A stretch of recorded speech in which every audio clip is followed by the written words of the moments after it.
Okay, let's get started.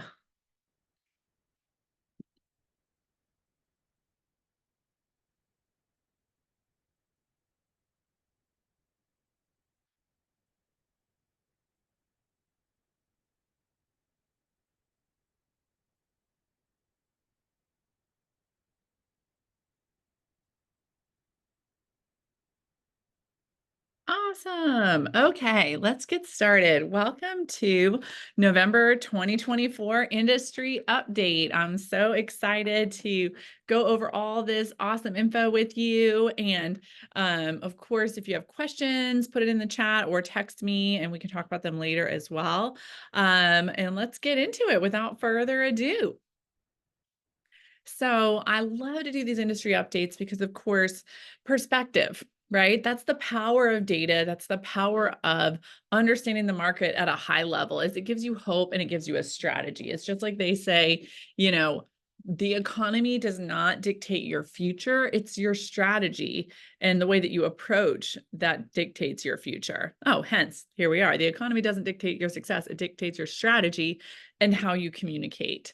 And that's the purpose of today is to help empower you to dictate your strategy and how you communicate so that you can get to your goals with more ease and help empower your clients in a really positive way. I know this sounds a little cliche, but I really like this quote, so I wanted to share it. Life is not about waiting for the storm to pass, but learning to dance in the rain. This is just, I thought, so fitting considering our industry and market, not really even just this month, but the last several years. Things have been so unpredictable, up and down, good times, slow times, and it was probably not a truer statement for us in real estate, but learning to dance in the rain. The people that are winning right now are the people that are just continuing on to do the mundane daily things that attract business. Because even in a slow market, I think we can all agree, there's still business to be had and there's still business happening. And it's just a matter of if you're going to do the work to go get it. And so my goal is that this information today can empower you to go get more of it. So these are the numbers that we are going to be focusing. You know, I really believe in this industry more than ever. You absolutely must, with a capital MUST, be the economist of choice in your world and understand the economic numbers and the data, and because it empowers you, it gives you something else to bring to the table, and helps you empower your clients. So my goal is to break this down in a really simple way that empowers you to go and share this with the people around you. So this slide right here is showing you the magic numbers. These are your magic numbers that you need to know. Jot these down, burn them in your brain.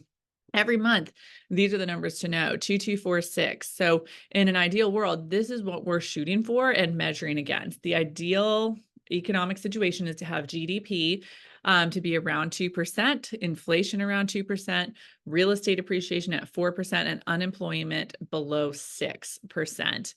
If we can stay at these numbers, then everything tends to be smooth and good. And when it's not, that's when we get out of whack, we have problems, and things get funky. So as we are taking a look at these numbers, keep those numbers in mind. 2246 is your friend.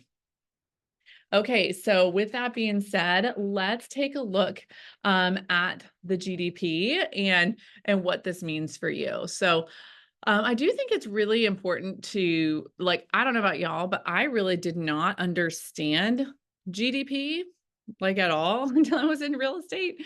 And so this is something that I really enjoy looking at. So what are we really looking at when we look at GDP? What we're looking for is the economy growing or is it contracting? That's really what we're looking for. GDP is the measurement of all goods and services consumed by a country minus the difference between imports and exports. Exports, not experts. Imports and exports.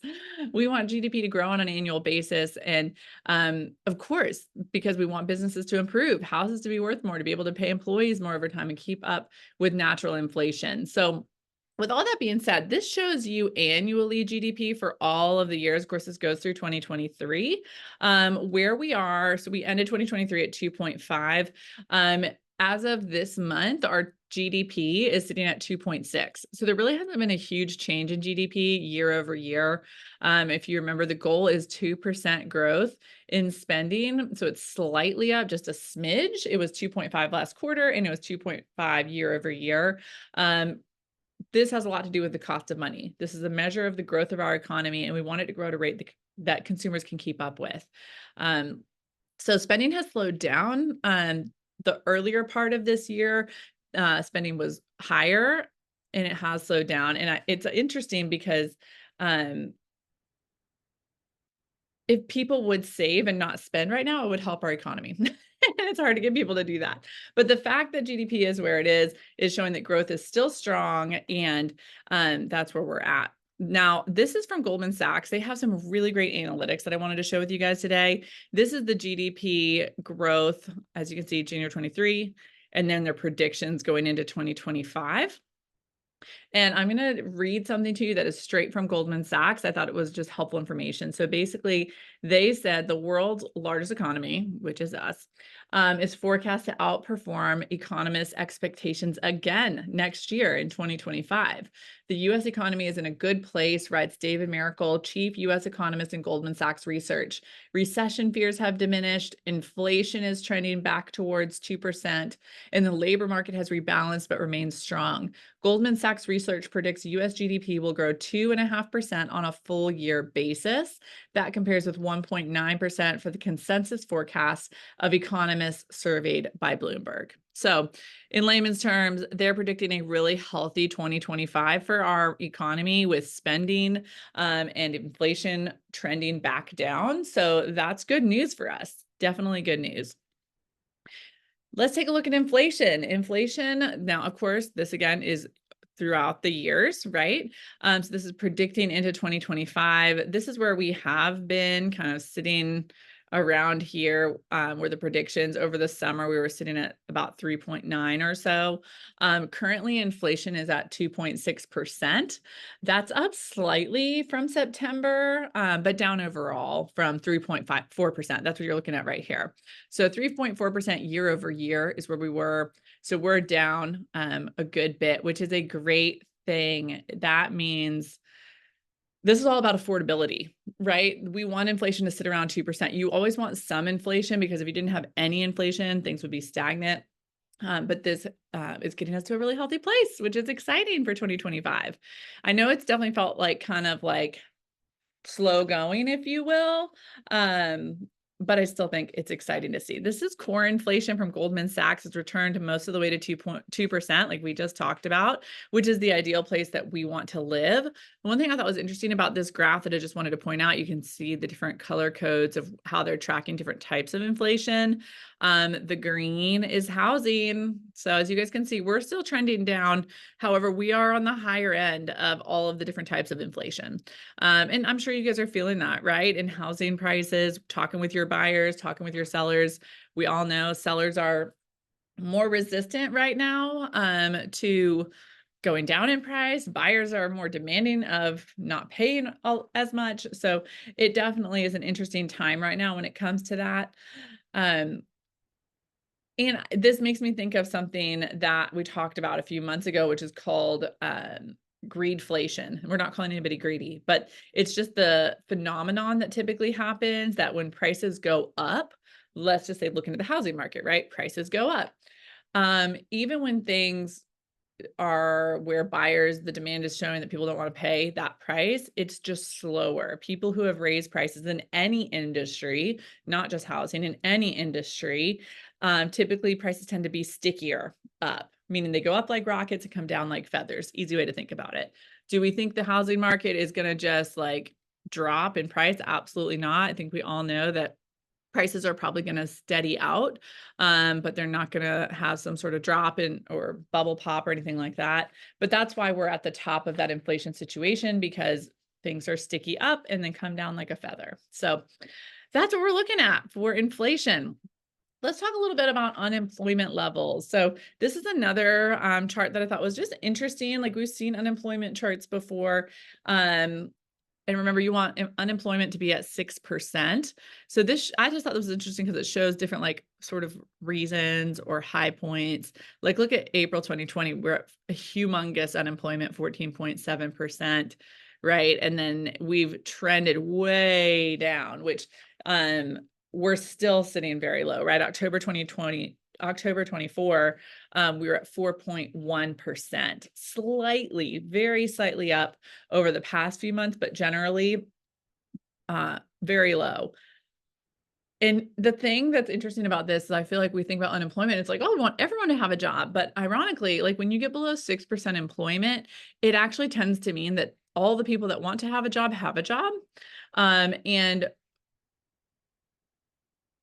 when we need to slow spending, um, an easy way to think about it is that when unemployment's a little bit higher, it slows spending and the job market changes because it's competitive. So right now, I mean, I think if I were to give any thoughts around unemployment is that, it is what it is, right? Everyone that has a job or wants a job has a job. If you are thinking about hiring an admin or anybody in your world for support in any type of thing in your business, I think it's important to think about that right now. If I were to do anything, I would say get yourself to Career Visioning. If you're not familiar, it's a 2-day workshop that is so powerful for how to effectively hire, train, and retain great people. Because right now it's so competitive. Employers are paying more for talent because there's less available in the unemployment pool. And it's a really smart time to be thinking about how can I build a bench? Like who could I get in my world that, could become a great potential employee, even if it's not for them right now. So, yeah, so that's what we have about unemployment. Personal savings rate, I just wanted to share this because I think it's interesting and it compounds with the unemployment, the inflation, the GDP, because people have been, but from the last 4 years with unemployment skyrocketing and then the government pumping trillions of dollars into our economy and then, getting to where we are today, the personal savings rate, the easy way to explain this is just that people are not saving enough money. And that affects all of these things too. Like when we think about like, why is it hard to help buyers find a house? Interest rates are higher than they have been. However, historically, I think we can all agree that 7% interest on a mortgage historically is relatively average, but people are really feeling the pain. And some of that is just, affordability and the job market, keeping up with the cost of living, but also because people are not saving money, there's a lot of people that don't have that cushion to help with down payments or different things like that. So that's just another type of dynamic that we're tracking. I mean, look at that. From 1960 to 1990, it was 11%. 11%. And from 2000 to today, besides like one blip right here when all that money got pumped into the economy, it was an average of 5.2% is that average. And wow, it's like the thought I heard Gary Keller say this a couple months back, but he was like, we all bought Pelotons and we need the average savings rate to come back up. If everyone saved just 10% of their income, all the problems could be solved in a year and they would have a down payment. How wild is that to think about that? It's just, if people would save 10% of their income, and it's unfortunately just a true thing that's a challenge for a lot of people right now for a lot of different factors with inflation and the economy. So hopefully as those things are beginning to calm down and look better for 2025, this will also show up. I do want to say, we're going to talk about home sales in just a second, but I do want to say, I don't have a graph on this, but I read this from Goldman Sachs and I thought it was just good to think about as far as like, okay, with all that being said, are we going to have a recession? Like, what is that going to look like? And I thought this was great. This is from Goldman Sachs, and they said recession fears have faded as the downside risks that had worried markets failed to materialize, meaning they were shoring up, kind of pre-planning for a lot of bad things to happen that didn't end up happening. They said there's a 15% chance of US recession in the next 12 months. That's really good. That's a really good in our favor percentage. And that's according to Goldman Sachs research, which is roughly in line with the historical average. Consumer spending, they say, should remain the core pillar of strong growth. It'll be supported both by rising real income, sort of like what we were just talking about, that, the cost of living and real income needs to match up, but it'll be supported both by that rising real income driven by a solid labor market, which we definitely have, and by an extra boost from wealth effects. And business investment should pick back up even as the factory building boom fades. So I thought that was really interesting. Business investment should pick back up even as the factory building boom phase. So might be something to think about. Who do you have in your sphere that is an investor or that is interested in commercial opportunities or business investing? It could be a great time in 2025 for them. Goldman Sachs went on to say there are risks to the economy. However, a 10% universal tariff, which would be many times the size of the China-focused tariffs, that unnerved the market in 2019 would likely boost inflation to a peak of just over 3% and hit the GDP growth. Markets could become concerned about fiscal sustainability at a time when the debt to GDP ratio is nearing an all-time high. The deficit is much wider than usual, and the real interest rates are much higher than policymakers anticipated during the last cycle. So that's what they're kind of like juggling right now, is how to get all these things to come and be friends, all these different factors in our economy. But I found it very encouraging just to see that, like, okay, we are not, consumer spending is going to remain strong. The job market is looking really well, and we're not going into a recession. And how awesome is that to hear that you can confidently guide your clients with that thought. Now, with that being said, let's talk about home sales because, of course, yay, we're not going into a recession. However, we also know that home sales are happening, and maybe we'd all like them to happen more frequently and faster. So the predictions around home sales for 2025 is a gradual increase in existing home sales in 2025. So we are predicting from Goldman Sachs that this number is going to not dramatically, but gradually increase in 2025. I don't think we're going to land at 4.3 for 2024. That's not what they're looking at. They're looking at around 4. So obviously, we had 4.1 million home sales annually in 2023. They're projecting that we'll finish 2024 with about 4 million in home sales. And then they're estimating that we should see about 4.3 million home sales in 2025. So this projection right here that came out earlier this year actually was a little high. We're probably going to end, lower, but then we're having a gradual increase in 2025. So I thought that was really good to see. Home prices are expected to increase in 2024, but at a slower pace than previous years. This just shows you monthly home sales. So that's just good to see. Of course, this just shows that we're having a little bit more seasonality, which I think we've all experienced this fall as well. That some of what we've seen has been people froze due to the election or other things, and some of what we saw is seasonality. Home prices. So if you've been at any Keller Williams events, you've seen this lovely graph that helps give perspective around home prices. So this green trend line right there is showing like long term, even if like nothing else goes on, generally that's the trend in price increase that you should see just, from natural inflation, natural price appreciation and such. It's about 4%. So of course, we are above that trend line, but even at the trend line, we should be at about 357 or so for average home prices. So they are expected to continue to increase, which is a good thing and a healthy thing. Meaning, it reminds me of the saying, with real estate, it's never a bad time to buy real estate. It's just a matter of buying the right piece of property at the right time and being willing to hold it long enough, because as long as you're willing to hold real estate long enough, ultimately, they're not making more land. We only have a certain amount of land, and prices are always ultimately going to appreciate. As far as the Charlotte market goes right now, I want to speak a little bit specifically to numbers that I was able to research for the Charlotte market. The average house price in the third quarter of 2024 is about $420,400, which is $5,900 more than the previous quarter, but $15,000 less than the previous year. That's interesting, right?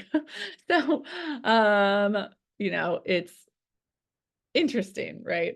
It's a little bit more, but also a little bit less. Just saying, home prices have fluctuated, right? Home price growth, CoreLogic predicts that home prices will increase by 2.3% year over year from September 24 to September 25. Now, I think what's interesting about what they're expecting a 2.3% year over year increase in home price. The long-term trend is about a 4% increase historically year over year. So what I'm hearing there is we're going to have increase, but it's not going to be the normal average 4% year over year increase, which means as this trend line continues, we'll probably start to get closer to where really we should be price wise, if that makes sense. The median price for an existing home in September 2024 was $404,500, which is the highest September median on record. Isn't that interesting? The highest September median on record. So we're going to keep tracking that, but it is definitely interesting to see. I also wanted to share this slide from Goldman Sachs, U.S. housing affordability, because again, sort of like what we're talking about, right? Like, okay, cool, home prices should be on the trend line, or we're getting close to the trend line, right? And the economy is looking good, and inflation's going down, and spending is staying strong, and employment is low. Like, signs should all be pointing to lots of great opportunities for housing, right? However, the housing affordability remains at record lows, record lows. So that's a challenge, right? It's a challenge when people don't feel like they can afford a mortgage or afford a home that they want. And I thought this was interesting from Goldman Sachs talking about that, because I think we all would agree that when things feel unaffordable, it impacts our buyers' decisions, meaning they become more picky, right? They don't want to fix her up, or they don't want to negotiate because they're feeling that pain, right? In that monthly payment, which is understandable. That's real life, right? Um, so I thought this was interesting. Goldman Sachs said it's true that by almost any estimate, affordability is the worst right now that it's been for as long as we have data on record. Holy smokes. Think about that. That's crazy, right? It is the worst right now than it's been for as long as we have data on record since the 1980s. That says a lot. A lot of folks were thinking we would have home price declines again because of this. So think about that. People are thinking, oh, no one can afford housing, so we're definitely going to have prices go down. However, we have seen not that happen. That's not what we're seeing happen. Even when we had maybe a couple of months of home price declines, very quickly they reversed right back up. So the Goldman Sachs economist went on to say, I do think we're bucking some of the historical norms that have governed the housing sector. A lot of that just comes down to what's happening under the hood, meaning like behind the scenes, right? First, consumer balance sheets remain in really good shape overall, despite the fact that there's weakness in the bottom income quintile, where we're seeing cracks. And second, unemployment has been attributed mostly to temporary layoffs or new entrants into the economy. So that means that permanent layoff rates are really quite low, which is why unemployment, that percentage rate of unemployment, is so low. If home prices keep rising, though, how does that impact the affordability problem? There are two ways to get out of this affordability trap that we're in. One way would be if home prices fall in one fell swoop, and you see, immediately say like a 20% drop in home prices over the course of a year, which brings affordability back to normal. I don't think we think that that's going to happen, right? The other way, which is what the Goldman Sachs experts think is going to happen, is that you have as lovely as this sounds, you have a slow grind, a slow grind in affordability back to normal levels. So meaning what I'm hearing when I read that is it's just going to be a slow adjustment of bringing affordability together with, between mortgage rates, home prices, how much people get paid, and it's just going to be a slow grind. We think three factors will drive that, according to Goldman Sachs. First, we'll have a gradual lowering of interest rates, which is definitely something that I think we all want. We're all for it. Mortgage rates have already fallen in anticipation of the Fed rate cut, so they'll probably remain unchanged from current levels through the rest of the year. But we do think that they'll fall by another 40 basis points next year. Second, we think income growth will remain positive, meaning people are still going to have money, feel like they have money, have disposable income, and spend. Goldman Sachs is forecasting real disposable income growth of 2.4% this year and 2.1% next year, which are both pretty healthy levels relatively, like historically. And lastly, we think home price growth will be positive, but below trend, just enough that we'll see affordability stabilize. Based on these views, we think we'll get back to a near healthy level of affordability by the end of the decade. I know that sounds like dramatic, but it's going to be a slow grind. So they predict getting back to a healthy level of affordability by the end of the decade. So it'll be as they said, it will be a 5-year odyssey of slow normalization. So it reminds me again back to this, right? Thinking about how do we get back on that trend line? And those are the 3 factors to really be looking at right now. And what you can expect and help your clients to expect is those 3 things. The mortgage rates hopefully will fall and get, friendlier, if you will. Although I don't think any of us, I'm pretty sure like nobody thinks they're going back down to 4% or anything like that across the board. But I would say I'm not an expert economist, but I would think maybe in the 6s, but we'll see. I'm not the economist. But mortgage rates, we need those to fall. We need that income growth to remain positive, real disposable income, and home price growth to slow. So when those 3 things come together, that's what we're going to see. One thing that might be important to think about to get like in the conversations that you're having with your buyers right now, when people are like, "Oh, I'm going to wait till housing prices get better," or when the blah blah blah, all those sorts of comments, it might be something to say like, "Okay, I hear you, absolutely, and let me ask you, if I told you that an economist at Goldman Sachs said we're not gonna be looking at housing prices to, normalize and get back to matching, like, where we'd all ideally like to be for another 5 years, are you willing to wait 5 years for that house?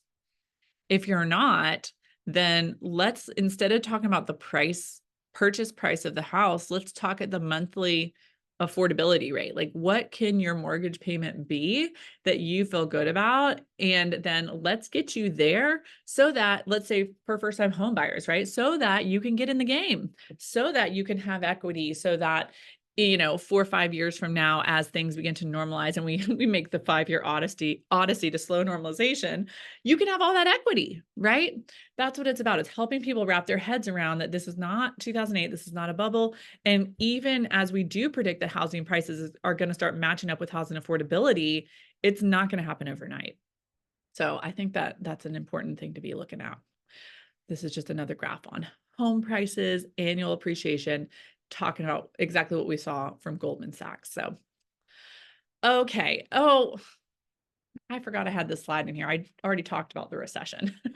So, anyways, I forgot I had the slide, sorry, but this is going back to what we were talking about how likely is a US recession. And I mean, at the end of the day, there's only a 15% risk. We are not looking at a recession, and that can build consumer confidence, and confidence in purchasing and not losing your job, confidence in you guiding your clients that you're not misleading people. Like, it is a great time right now to be moving forward with your financial goals when it comes to housing market and real estate purchases.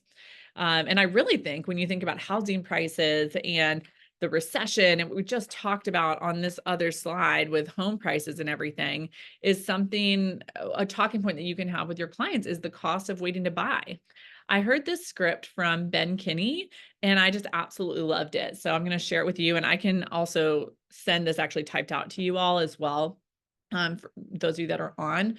So when a buyer says, "I'm going to wait because I think prices will come down in the next few years." Wow, that's interesting. I'm curious, where are you getting that data? If I could show you some data from Goldman Sachs that shows that that's not the case, in fact, it's the opposite, would now be a better time to consider making a move. So I love that. I thought that that was just a really great thing. When somebody says they're not moving, you have more power to persuade and help them than you think you do, right? Because you have the data, you have the information that can help them make a decision based off of more than just whatever the random, media on their TV or on their Facebook is saying to them. So I think that's important to think about. Okay. Let's talk a little bit about inventory. And I think, some of this, I think we already know inventory is where it is. We haven't seen a huge uptick inventory. We have seen some, right? Definitely, we have seen inventory begin to grow locally in the Charlotte market. We're getting closer to that 6 months worth of inventory. So that's interesting to see as we've seen days on market lengthen just a little bit, not insanely, but we're looking at probably around 50 to 55 days on market is what we're seeing right now. Okay, this is the mortgage rates forecast for the next 90 days. Let me make sure. I might have lost what I wanted to show you guys. Hold on one second.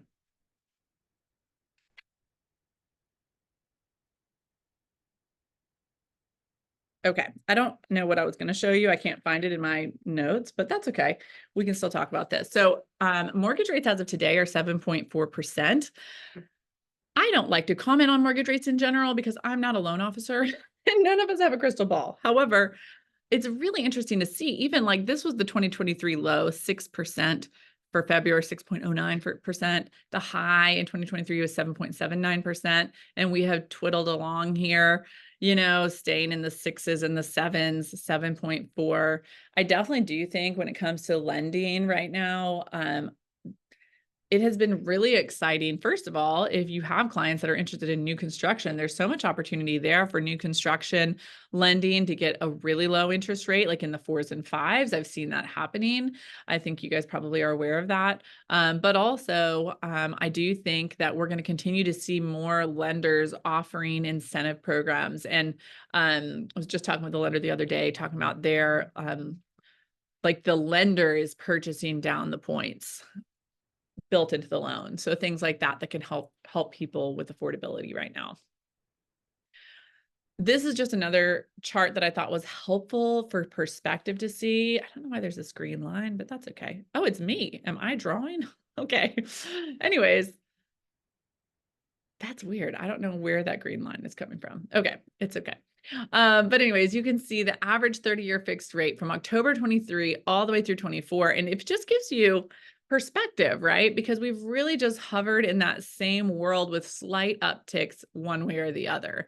So again, we are definitely up from October at 7.4. However, I think that we're not going to see any dramatic changes is what all signs are pointing to.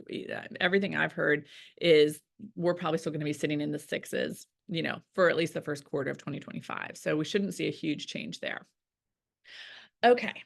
This we've talked about before, but I just wanted to share it with you again in case it's helpful. I thought it was just a really cool cheat sheet for realtors, seller concession seller concession cheat sheet to help with based on different types of loans, what type of concessions can sellers offer to help with getting that home sold.